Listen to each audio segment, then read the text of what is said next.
This is when I started to fear for my life a little bit. We have a man with literally blood stains on his shirt, demanding from us. It was weird. It was like he was holding us hostage, threatening me with a gun, while also trying to make jokes and talk to me as if he wanted to be my friend.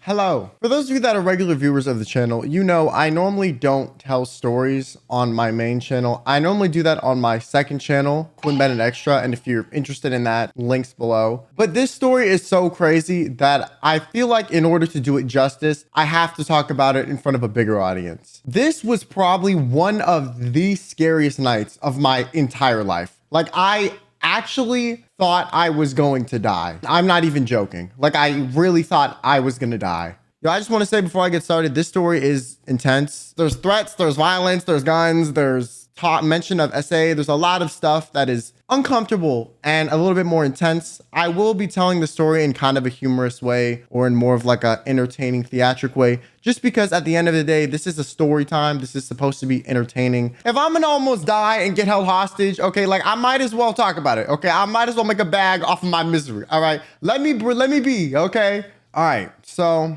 here's what happened. So this happened back when I was living with my parents. My older sister was home at the time. My parents that night had invited over a bunch of their friends. A bunch of my parents' friends were over. They were downstairs. They were eating. They were drinking like cocktails. They were hanging out outside on the porch, all having a jolly old time. I end my stream. I go downstairs. My sister's like, hey, Quinn, I'm going to the skate park. And I'm like, there's a skate park around here? Keep in mind, we live in the middle of nowhere, okay? It's like the woods, the sticks, okay? There's trees and bushes. I didn't even know we had a functioning gas station within the nearest, 5-mile radius. We have a skate park, and my dad finds out my sister is going to the skate park. And I don't know if this was divine intervention. I'm not really religious, and I don't believe in God that much. But some force in the universe must have been in control somewhere for my dad to be struck with the insightful judgment to send me to the skate park with my sister, because he said, she's not going to the skate park alone. You have to go with her. And I was like, why the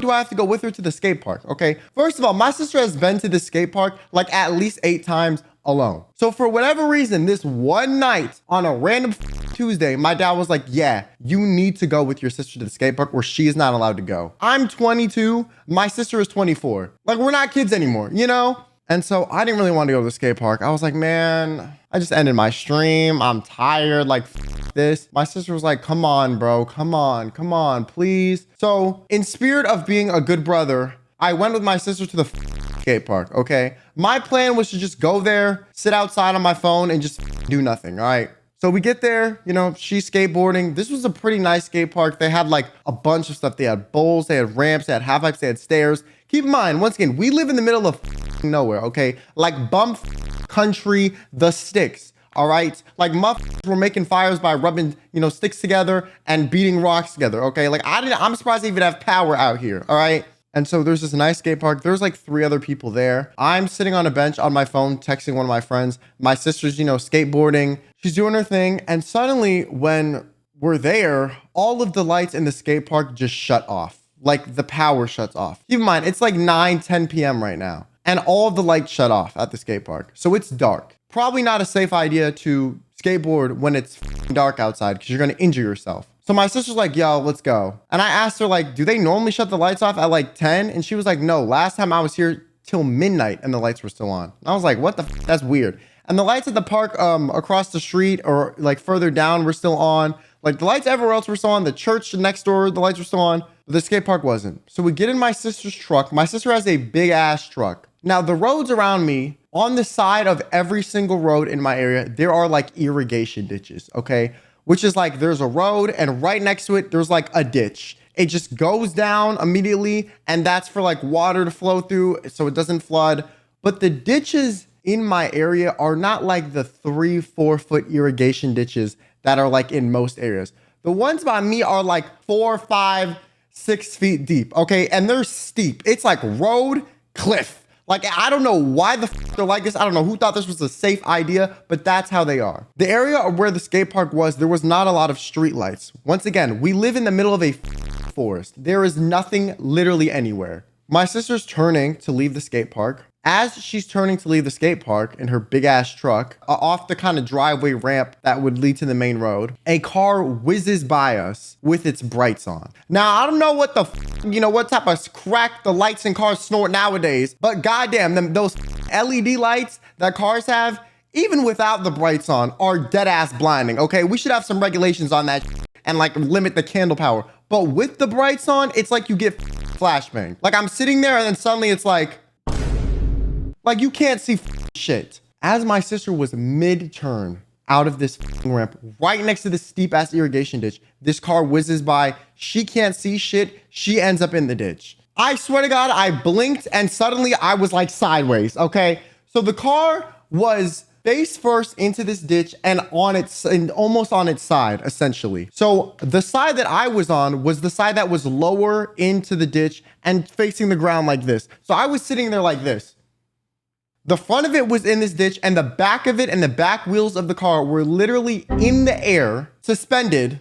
So not only did I not want to go to this skate park with my sister, but now she has crashed her car in the middle of this ditch. And not only that, no. Not only did she crash the car in the middle of the ditch, she had a smoothie in her car that was 2 weeks old. And remember when I said my side was the side that was down and lower to the ground? Yeah. The smoothie spilled all over me. This 2-week-old rancid, moldy fruit smoothie that smelled like rotten bananas was now all over my shirt, all over my face, all over my hands, all over my pants. It was all over me. So in order to get out of this car, I couldn't get out on my side because we were worried the car was going to flip on top of me and then I was going to get crushed by a 3-ton truck. So I climb up the side and climb to my sister's side of the car and get out. I get out. And then we're standing on the side of the road so what do we do? And you might think, oh, this is the worst part of the story. No. This is just the inciting incident, okay? This is just what caused to start happening. The story hasn't even started yet, okay? So we're standing there. My sister calls my dad and is like, hey, Dad, I crashed my car. Can you come pick us up and tow it out of this ditch? Because my sister can't reverse it out of the ditch because guess what? The back wheels are not touching the ground.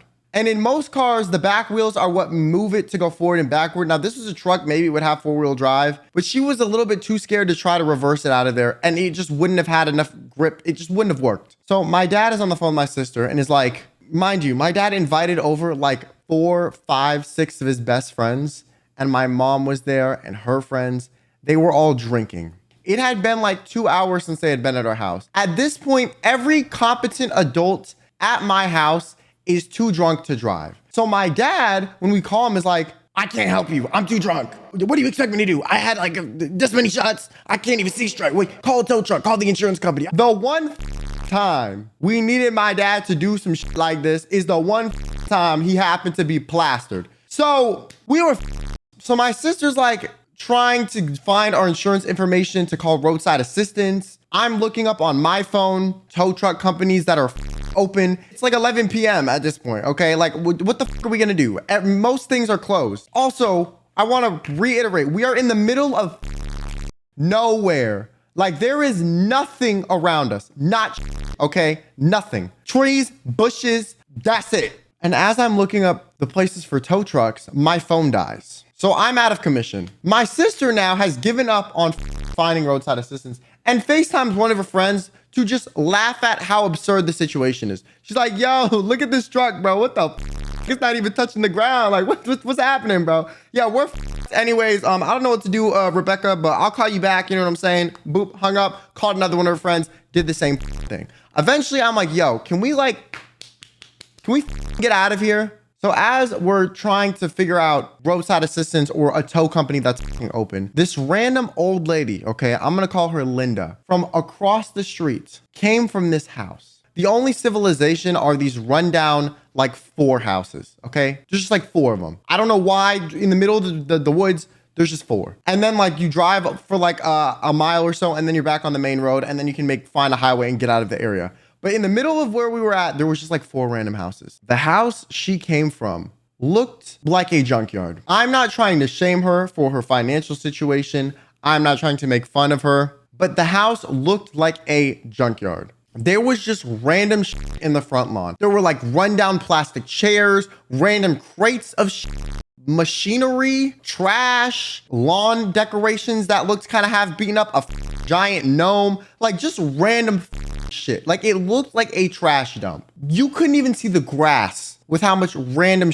was in their front lawn. The house was very tiny, 1 story, wood, looked very run down. And she comes out from across the street and walks over to us. And she's like, hello, y'all. We're like, hi. She's like, do you need any help? Maybe I can get my husband to come try to pull you out. We have a truck and we have a rope. Maybe we could try to help you folks out. I get my husband and we can help you. And we're like, oh my God, yeah, if you could do that, that would be great. Most tow places are closed right now, so we don't really know what to do. And she's like, yeah, I got you. Let me talk to my husband and see what's gonna happen. So she goes back inside of this other man comes out. I'm like, oh, it's her husband. It's her son, okay? I'm gonna call her son Bart, okay? So Linda goes inside, Bart comes out, and he's like, hey, you folks crash over here? And we're like, yeah. And he's like, damn, y'all really stuck in that thing, aren't you? Let me go get my pop and see what we can do. So he goes back inside. Now, as he's going back inside, a few like kids just come out of the house, and are just running around, chasing each other, doing kid shit, essentially, right? Linda comes out and is like, hey, get inside. Very aggressively, like telling these kids to like get the fuck inside. Like being like, you should not be outside. This is the adult business. Get the fuck inside. But she wasn't saying it in a polite way. She wasn't saying it like, hey, like it was like aggressive, like listen to me now. She was trying to do it and get them inside as quickly as possible is what I was getting at. I don't know why. Maybe, she didn't want her kids to see whatever shady business she was about to pull. But she quickly tells them to come inside. Now this old man comes out. I'm gonna call him Old Man Ron, okay? I assume this is Linda's husband. And he comes out and he's like, hey, what's good, y'all? Oh, damn. Yeah, y'all look like y'all are in a predicament, aren't you? And we're like, yeah, do you think you could help us? He says, yeah, I can get my truck. I got a rope. We can figure this out. Now, very important detail that I missed out on. When he came out, he was wearing a white shirt. The shirt wasn't white, however. It was red. There were splatters of dried blood all over this man's shirt. I am not being dramatic. I am being so dead ass with you right now. His shirt had blood stains on it, like massive ones. Like it looked like he had just butchered some shit or cut someone's leg off and it splattered all over him. And then instead of changing after he committed the murder, he just wore the shirt for the rest of the day. That's what it looked like. It was dried blood. It was red. It was a little bit dark red. There were some brown bits in it. It was very nasty. It literally looked like if some organs or bloody biohazard, something like rotted on his shirt and he just kept wearing it. And he smelled so bad. Death has a very specific smell. And if you've smelled death, you know exactly what the I'm talking about. He smelled like death. He smelled like he had been near something that had died for a significant amount of time. His shirt had been near something that had died for a significant amount of time. Or he himself had been around something that has died for a significant amount of time. But he smelled like death. And immediately when he comes out, there's this random other guy that surprises me. He like somehow appeared from behind me. I guess I missed him walking out from the house. I don't know. This man, I'm going to call him Slender Man, okay? He was a black man. He was 7 feet tall. I'm like, no joke, 7 feet tall. The tallest person I think I've ever seen in my life. I'm like, I know this sounds bizarre and dramatic and like I'm making it more dramatic than it is. I'm really not, okay? He was like 7 feet tall. I'm 6 feet tall. He was like at least a foot taller than me, maybe more. And he had the deepest, most bone-chilling voice. It was like, imagine Corpse Husband's voice, but deeper. And instead of being raspy, it was clear and crisp. It didn't even sound human. He was like, how are you guys doing? And he came out and said, you guys look like you're in a situation. Don't worry, we'll help you fix it. And like, I did not see him come from the house. He just appeared, okay? At first, I thought it was some random man. But also, this man was at least like 35 to 40. Like, he was not young. So I don't know what his relationship was to this group or what it was, but he was terrifying, okay? He freaked me the out. When he started talking to me, I jumped a little bit. And then I looked up and saw this dark figure. He was a very slim, very tall. That's why I'm calling him Slender Man. But his voice just didn't sound human. Like, I have never heard a voice this deep in my life, in person, like ever. And so immediately when they come out and they're talking, old man Ron is like, yo, come here real quick. Come here to Slenderman. So Slenderman goes over there and is talking to him. When this happens, I quickly go up to my sister and I kind of whisper in your ear, like, these people are kind of giving me like creepy vibes. Like he has blood on his shirt. Like he appeared out of nowhere. Like, what? Are you not freaked out? And my sister was like, honestly, like they're a little bit weird, but I think they're just country people. I think they're just very country. Like maybe he was cutting up a deer he killed or something. Like, it's probably not that serious. I'm in my head, like alarm bells are going off. Like this is bad. Like this is weird. This is suspicious. I don't know why there's like 5 adults getting involved. I don't know. This seems very like planned. Like something seemed very off. Nonetheless, we were regardless. Okay. We had no tow truck. My dad was drunk as my mom was drunk as all of their friends were drunk as they can't drive. We can't Uber and just leave the car. So what the are we gonna do? So you know what? Because my sister was down with these people, I was down with them. And also, on top of smelling the death smell from old man Ron, I also was smelling the rotten, putrid, nasty, rotten banana smell that was on me from the 2-week-old smoothie that my sister left in her car. And I remember saying to my sister, yo, doesn't he smell like he just killed something? And my sister was like, honestly, yeah, but like he looks dirty too. Maybe he just has bad BO. I was like, yo, bitch, bad BO?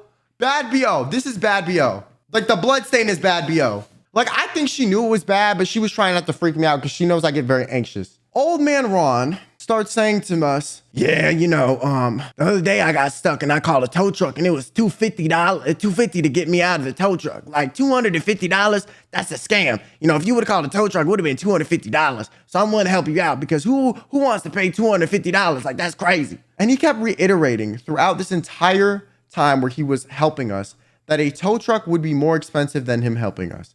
Keep in mind, he offered to help us for free, okay? He offered to help us for free.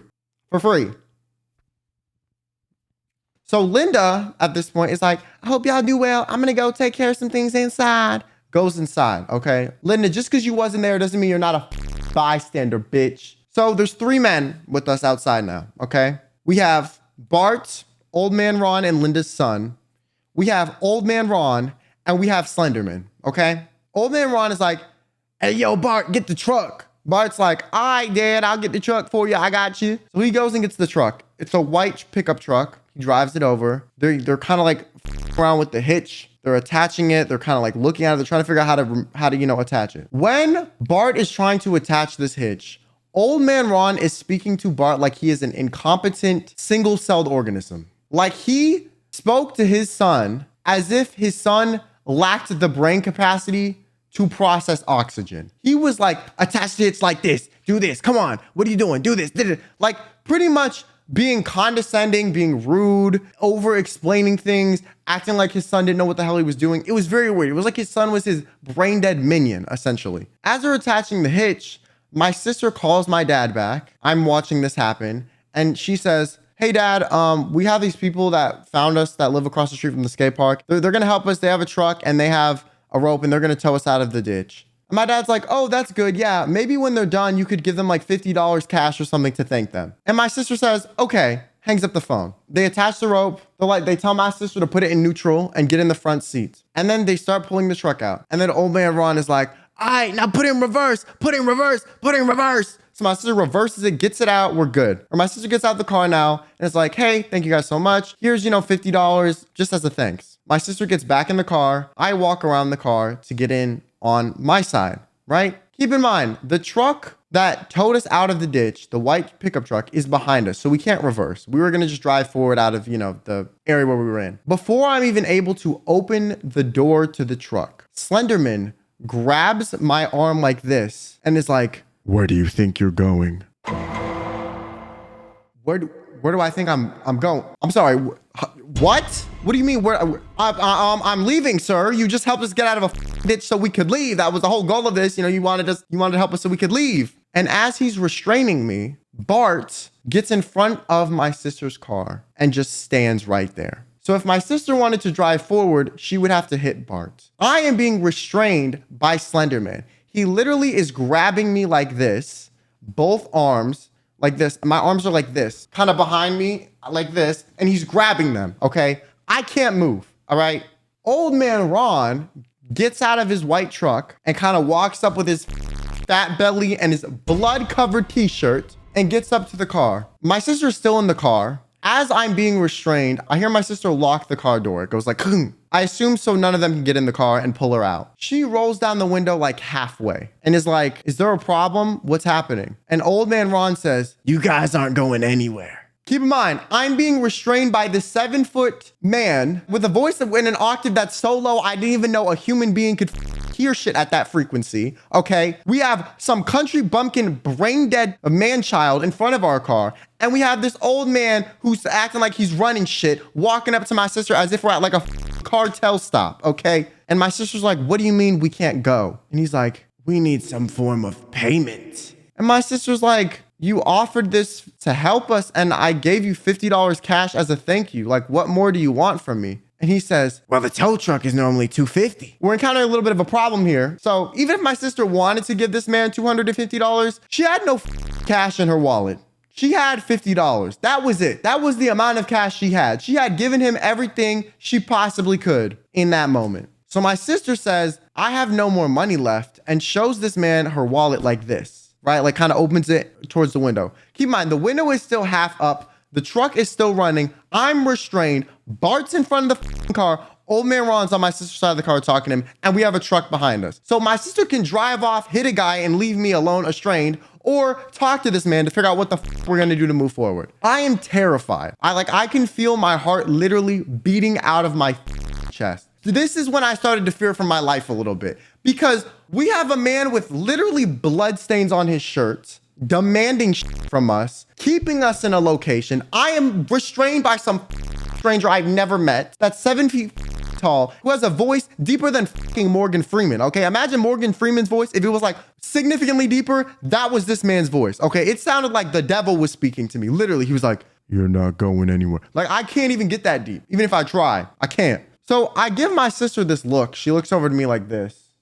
And I kind of give her this like nod. I kind of did this. I went pointing at Bart. My mentality with this little head nod was, hey, if you need to, just hit Bart, leave me, and come back with help. Because at least if someone's dying, it'll only be one of us. You know what I'm saying? It'll just be me, okay? I don't really enjoy life that much anyway. So, you know, take me out the equation, okay? Maybe it'll be a net positive for society. Like the And so he's like, "We need some form of payment." And my sister's like, "Well, what do you propose we do?" Now, I also want to reiterate in this moment, my phone is dead. So even if my sister did leave me, I'm fucked. I can't call anyone. I can't text anyone. I can't even call the police. And so my sister's like, "Well, what do you want?" And he says, "I'm getting in that car with you and you're going to drive me up the road to that convenience store and you're going to buy me Miller Lights and get money out of the ATM." And my sister's like, "Okay, yeah, we can do that. You know, I'll get money and come back." And he's like, No. How do I know you're gonna come back?" And she's like, "I promise, bro. We'll come back. Like, you helped us out. Like, it's fine." Okay, first of all, we was not coming back. You were straight my ass. So God forbid, if my sister thought we were coming back, we're not fucking coming back. Also, keep in mind, I am also covered in a like spilled smoothie this whole time. I didn't even want to be here. I didn't even want to go to the skate park. I didn't even want to be in this circumstances. I did not want to be here. Slenderman says, "Unlock the car." My sister unlocks it. He opens the other side door while holding me, shoves me in the car. So old man Ron forces his way into the back of my sister's truck, slams it behind me. Old man Ron and me are now in the back seat of my sister's truck, and he's expecting us to take him somewhere. And he smells like he killed someone. So while we're in the car, old man Ron starts making jokes. You know, he is like a little too casual about the fact that he pretty much is holding us hostage, okay? I was just fake laughing at literally anything he said, okay? Anything that I thought could be a joke, I would fake laugh at. Anything I would try, could respond to, I would respond to. I was trying to appease this man socially, okay? Call me the victim of, Stockholm Syndrome? Like, I was very much so like trying to befriend this guy so he would like not kill us. You know, maybe he'd feel a little bit bad if he like stabbed me, you know? While he's in the back of this car talking, he makes eye contact with me. He smirks a little bit and he points down like this to his pocket that he has his hand over like this. In his pocket, there is a bevel. It kind of has a bulge in the shape of a fucking gun. So, not only did we get restrained, not only does he have blood on his shirt, not only is he now in the back of my sister's car with me next to him, but he's also letting me know, hey, I have a gun, by the way. When that happened, bro, like I started to really like think I was just gonna die. Like I was kind of starting to like really process that like this might be the last car ride of my life. This might be the last day I'm alive. I started like thinking about like hella shit. I was seeing like, I don't know, like, you know when people say my life flashed before my eyes? Like literally like, yeah, I started like thinking about like my childhood, like growing up, like how my family would react to me being dead, like the news report of me like laying on the side of the road, like with a blood puddle on like channel 2 being like, two, you know, adolescents killed in the middle of the woods in blank county. Like I really thought I was about to be like a statistic and a victim on the news. Okay, I really did. And my sister at the time, I don't know if she knew he had a gun or not. I don't think she knew, but I didn't want to scream or tell her, hey, this crazy man has a gun, by the way, because then he would know that I was alerting her as if there was a problem and I didn't want him to get aggressive. I don't know, man, he has a gun. I was really like, I don't know what the to do. I didn't know how to communicate this to my sister. I didn't know. But he kept his hand on it like this, on his pocket, so that I couldn't grab it, right? And he just kept talking. He kept making jokes. This was like so casual to him. Like he didn't seem like he was trying to be scary. He didn't seem like he was trying to be devious. This seemed like a Tuesday for this man. Like he was too chill about it. He was a little too casual. He was being a little too friendly. It was weird. It was like he was holding his hostage, threatening me with a gun, while also trying to make jokes and talk to me as if he wanted to be my friend. The juxtaposition of the two things, of what was happening and how he was talking to me, like made it even creepier. Because what do you mean you're holding me hostage and you're also like trying to act as if we're friends? Like, what do you mean? Like, what the do you mean? While we start driving past these other houses, he rolls down the window and he's talking to me. He's like, yeah, you know, this happened and this happened and you starts just screaming you. Like it was like middle of a normal sentence. Yeah, so anyway, you, like it was instantaneous. It was like a switch flipped, like split, like he had like another personality that just swapped places with him mid-sentence. And I jumped and I was horrified. My sister swerved the car a little bit because she was scared. Like, who was he saying you to? Was it me? Was it my sister? Like he had a gun? Like, was he gonna shoot me? Was he like fine? Is this how he kills people? He like brings them in their car and shoots? Like, what is happening? Okay, he has, keep in mind, this man smells like death and has a blood stain on his shirt. Don't forget that. That's very important to why I was freaked out. So after, you know, collecting myself, and by collecting myself, I mean like, you know, trying to think about what the screaming at, I realized he was screaming at a neighbor of his, like 3 houses down, out the window, as in yelling in the direction of their house and like sticking his finger out at them and all this stuff.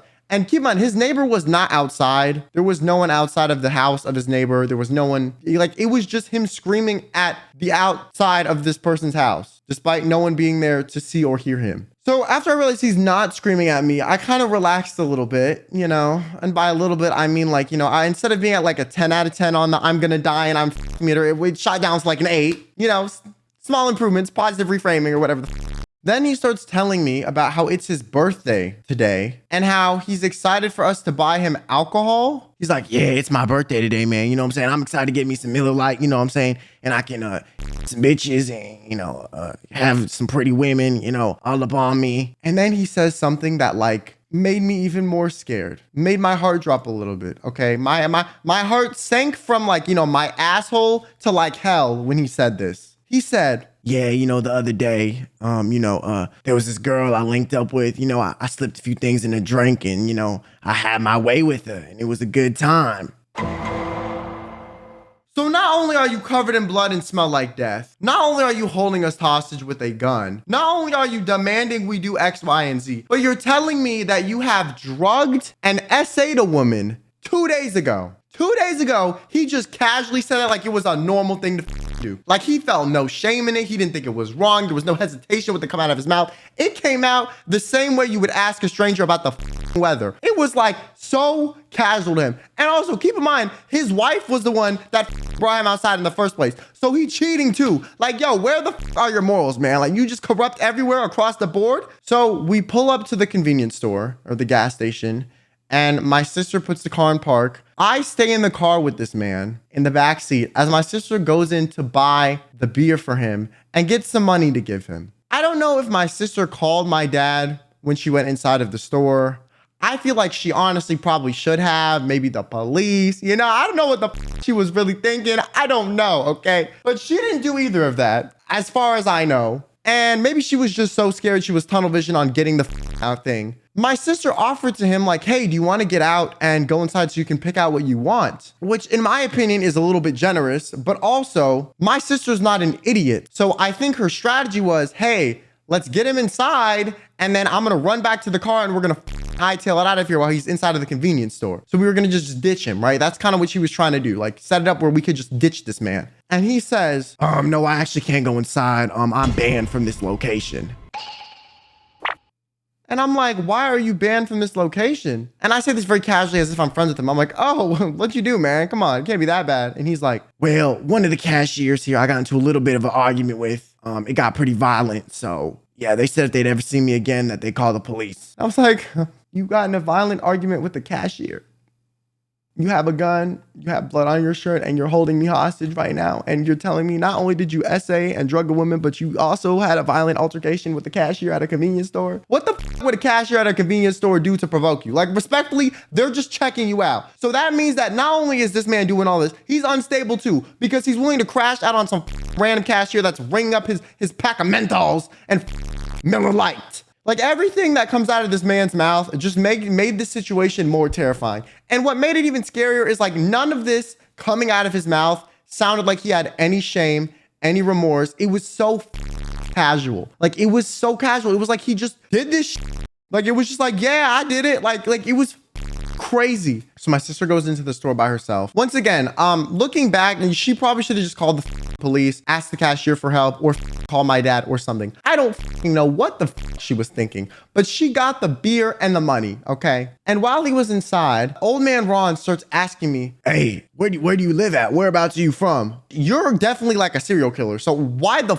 would I tell you anything? You're literally holding me hostage. So now I'm gonna tell you where I live so you can like hunt me down there. So I just start lying. I just start saying random areas nearby that I don't live near. And I'm just lying about pretty much everything personal he asked me. I lie, but I answered it as if I was okay with volunteering this information because I didn't want to provoke him. I was terrified. And then he asked me like, yeah, do you know about this fishing shop on da-da-da street? And I was like, in my head, like, no, bitch, like I don't go fishing. But I lied and I was like, yeah, I've been there a few times. You know, they got good lures. And he was like, yeah, they do. Da-da-da. You know, I paved the roads over there. And da-da-da-da-da. And I'm like, so you're not a butcher for work. Okay, right, cool. You know, part of me this whole time was like, maybe he's a butcher. Maybe he's a butcher, and maybe that's why he has blood on his shirt. You know, it's okay. It's just, he's just chopping up deer and he's just chopping up animals. You know, it's not human beings. No. This man just told me he paves roads. So the blood in his shirt is like definitely not from some fucking animal he chopped up for his workplace. So what the fuck is it? What was it? Like actually, what was it?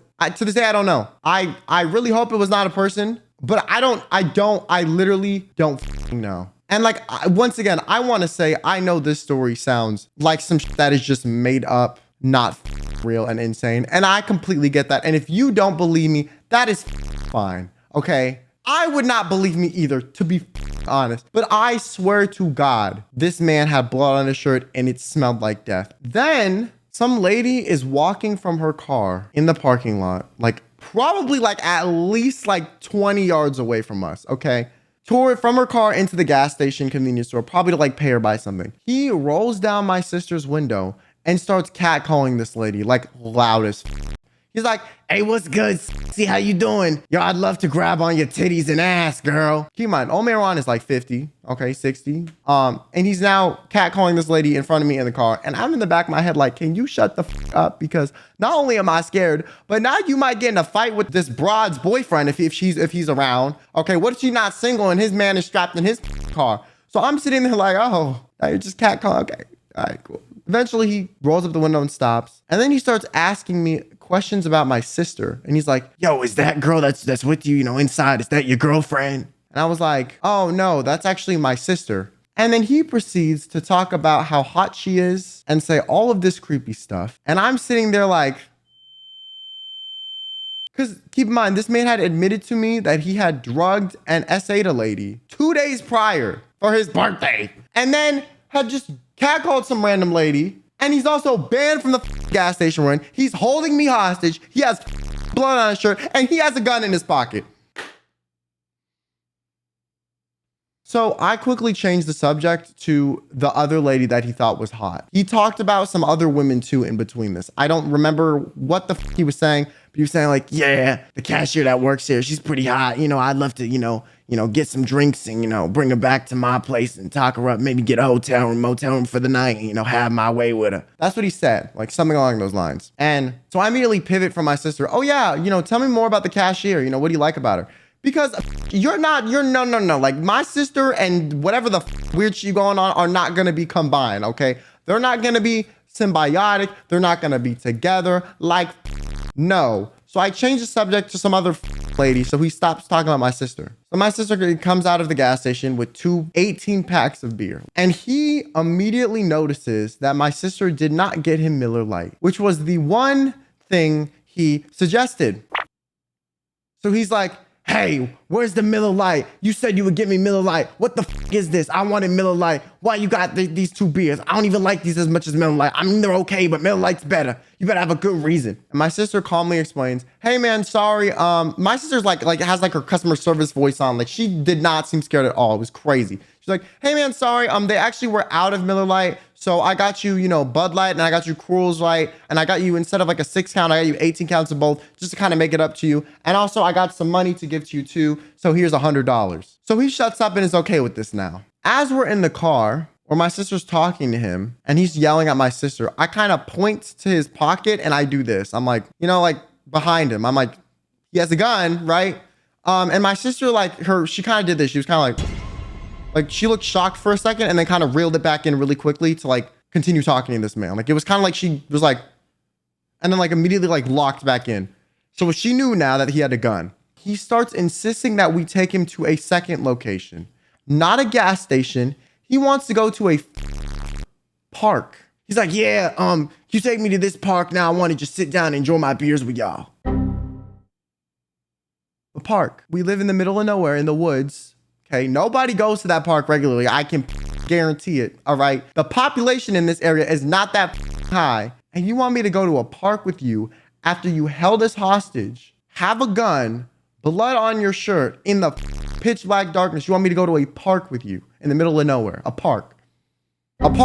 Now, I'm not trying to, be dramatic or anything, but in my mind, I was like, oh, he's going to take us there to fucking kill us, okay? That's what I thought, okay? He's going to take us to the park to murder us, all right? Because what the else would he be doing taking us to a park at midnight with beer, liquor, and a gun after already holding us hostage, explaining to me that he had SA'd someone? Like, what the else was he gonna do? What am I supposed to think? Okay, I'm not trying to be dramatic, but literally what was gonna happen? We were gonna sit down with their kiki with him and have beers and cheers and chill out? No, we were dying. We were gonna die. My theory is he was gonna take us there, kill us so we had no witnesses, and go the back home, okay? Maybe chop off our limbs. I don't know what the he was gonna do with us, okay? My sister immediately was like, oh, I could see her in her face. She was like, oh, but she was trying to hide it. I was like, oh, and I have never been more scared in my entire life. I'm not even gonna lie. I was processing the fact that I was probably gonna die and never see any of my loved ones again, never see any of my friends, never see my mom, never see my dad.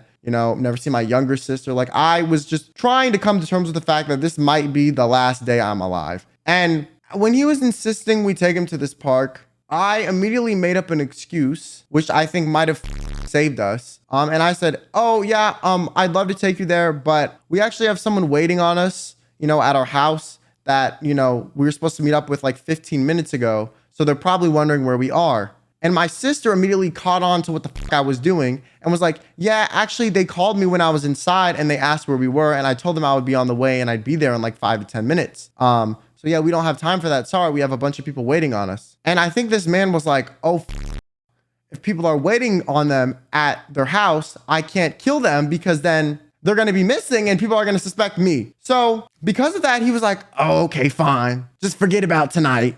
And I just want to say thank you guys so much. You know, it's going to be fun to have all this alcohol on my birthday. You know what I'm saying? I could probably find another girl to have some fun with tonight, you know, or tomorrow night. So I appreciate y'all. I'm gonna use this beer to, you know, to hang out with her and, you know, have a good time. He buys the lie that we have people waiting on us. I am so grateful my sister caught on. I literally, you know what? After telling the story, I'm rethinking my life. Maybe there is a God, okay? Maybe there is a God because we lived. I'm right here breathing right now, right? So we take him home. When we arrive, Slenderman is waiting on the front porch, sitting in like that shitty lawn chair, like smoking a blunt or something, like up, like he had some smoking something. He was sitting there kind of like this.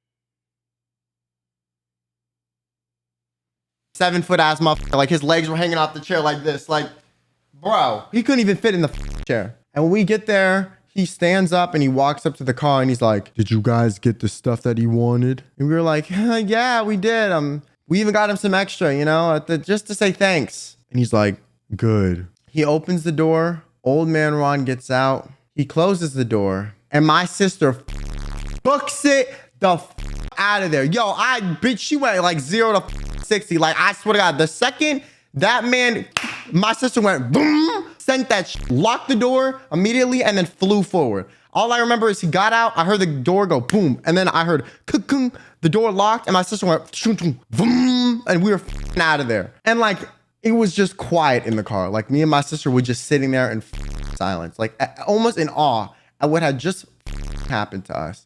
Literally just sitting there, like, and I was like, "So, we lived." I said, "So we lived." My sister was like, "Yeah, we did." And I was like, "You know that this whole time I've been covered in this smoothie that's 2 weeks old?" And she was like, "Yeah." And I was like, "Why the do you have a 2-week-old smoothie in the car?" And she's like, "The smoothie will be a tomorrow problem." So I get home, I hop in the shower because I'm covered in smoothie and stress-induced sweat. I come downstairs and my mom and her friend are like, "What happened to you guys?" Like, they're drunk. They were drunk. They were, you know, having a girls' night. I mean, I have no problem with them being drunk. It's just like, it was inconvenient given what had happened. And I'm trying to explain to her what happened. And she was like, "What? No way. That's crazy." And I was like, "No, like, I'm actually like scared. Like, I think we were gonna die."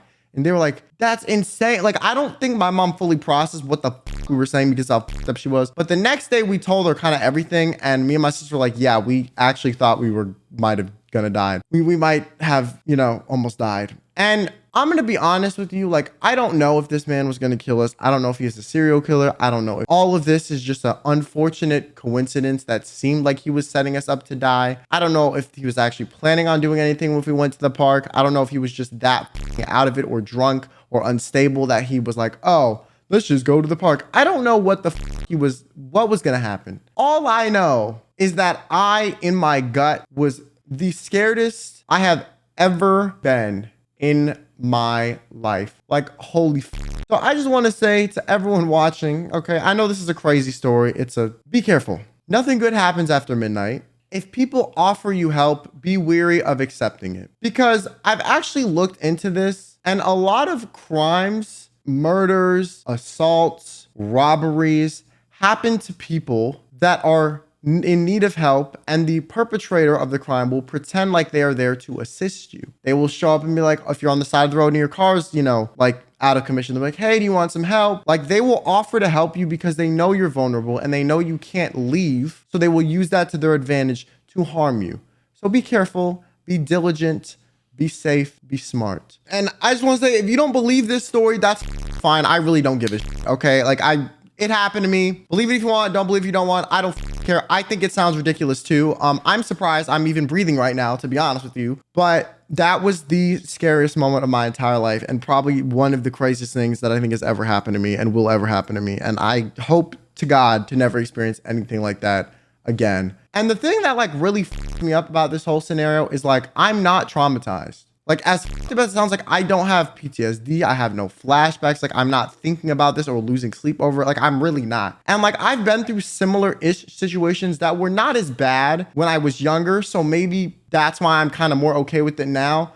But I do worry sometimes that this like affects the way I navigate the world in ways I don't understand, you know? But yeah, that was the story. I've been wanting to tell this for 2 years now. I briefly told it at my old job if you guys watched me back then, but I did have to cut out like 80% of the negative details due to the nature of the fact that I didn't want to get fired and I was under contract and I had rules to follow and I could not mention things like SA, me getting, potentially murdered, the blood on his shirt, the gun. I couldn't really talk about all of that because it was against the rules. But now you guys can hear the full story. I have since moved. I no longer live in that area. Thank fucking God. But God damn, I don't even know how to conclude this video. If you like story times, subscribe to my extra channel. I post stories on there about like less crazy shit, but still shit that happens, it's just not as insane. It's not as intense. It's not as crazy, but I still post stories about stuff that happens there in my day-to-day life, funny stories, other crazy stuff that's happened. And